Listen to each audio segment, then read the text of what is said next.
Think for a second about the state that you live in and then give me 3 reasons that it is different from the state next door. I am willing to bet that you have a lot more than 3 reasons. How is it that each one of our states can be so different just by crossing that little border?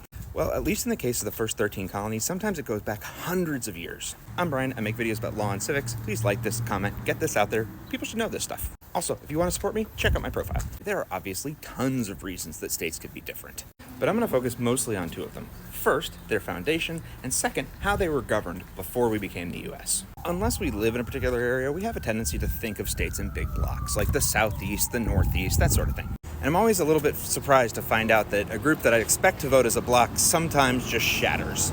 Like, for example, after the Constitution was finalized in Philadelphia, the group of states that kind of immediately ratified it were the ones that were right around there: Pennsylvania, Delaware, New Jersey, and Georgia. The last state to ratify almost 2 years later, South Carolina. So how did these colonial and state divisions evolve? We're going to start with the foundation stories.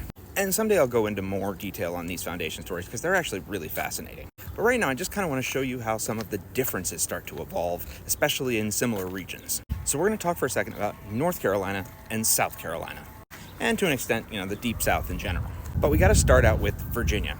The first people to kind of establish Virginia aren't the super rich. These are more kind of explorer types. And they end up setting up kind of mid-size tobacco farms that do pretty well. They need more people to work on the farms. They can't do them themselves, so they start bringing in indentured servants.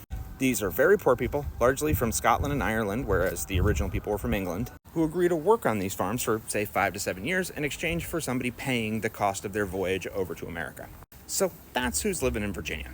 These kind of former explorer types who now have their mid-sized tobacco farms, and the indentured servants who are working on those farms and trying to live out their 5 or 7 years, or have lived out their 5 or 7 years and are trying to do something new. Meanwhile, off the southeast American coast, we have the island of Barbados, which has been settled for a good 100 years at this point and is full of sugar plantations. Now, sugar plantations are expensive to run, and especially to run successfully. So I am sure at some point there were some explorer types there, but apparently in order to make a sugar plantation run and be profitable at it, you had to have money to begin with to buy all of the equipment you need to do this well. In other words, the English people who own these big farms in Barbados have never been poor, have never been middle class. These have always been rich people. These are lords. And eventually they see these Virginian tobacco farmers making some money, and they're like, think we should take advantage of that. But let's just say these guys have a very different worldview from either the farm owners or the indentured servants in Virginia. And the Caribbean sugar farmers had been using African forced laborers for a very long time, while the Americans had not really yet taken to that. And so this group of rich sugar plantation owners in Barbados decide to set up shop on the North American mainland. And they do so in what is now South Carolina.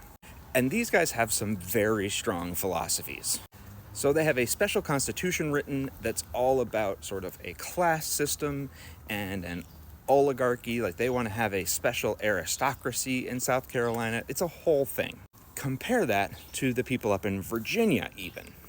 But something else is going on at the same time. See, all of these indentured servants from Virginia are finishing up their indentures, and Virginia's kind of running out of space, especially along rivers and waterways, which is kind of where everybody wants to set up their farms. So these guys start moving south into what is now North Carolina.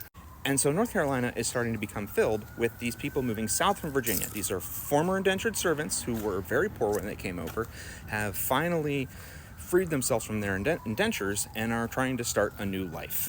And they're butting up against these South Carolinian people who believe you are born rich as a better person and poor as a less good person, and therefore you remain better or less good. There's an aristocracy inherent to your birth. These guys are not going to get along.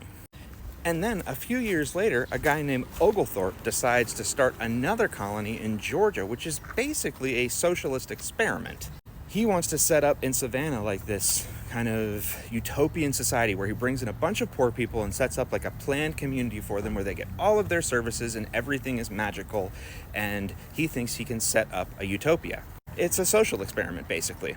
But these are all very poor people who have been brought over and put in this perfect place where they get everything for free. That is where Georgia is founded. right on the other side of South Carolina. So now, think your way down the East Coast, from Virginia, North Carolina, South Carolina, to Georgia, and how different each of these groups is. And then there's one other factor that goes into how these groups evolved so differently. Originally, some of these colonies had their own local governors, but King George eventually decides to replace them all with someone that he appoints, and he manages directly from England. And as a result, we end up with what's called the wagon wheel system, where the center of the wheel is London, and each spoke goes to a different colony, but none of those colonial governors or governments interact at all. So not only do they begin completely different, but then they are managed independently without ever interacting. And while attempts would be made, like Ben Franklin's Albany Congress, to create some sort of an interaction between them, some sort of local communication, none of them ever took off. So it wasn't until we started talking independence that these colonial governments ever really started interacting at all. They begin under such completely different philosophies and completely different kind of groups of people, and then get totally different management from a central source without ever interacting with each other. And that's why today, when you cross from North Carolina to South Carolina, it can feel like another country. Now, that may not explain why it's so different to cross any of our state borders, but at least it explains the tradition.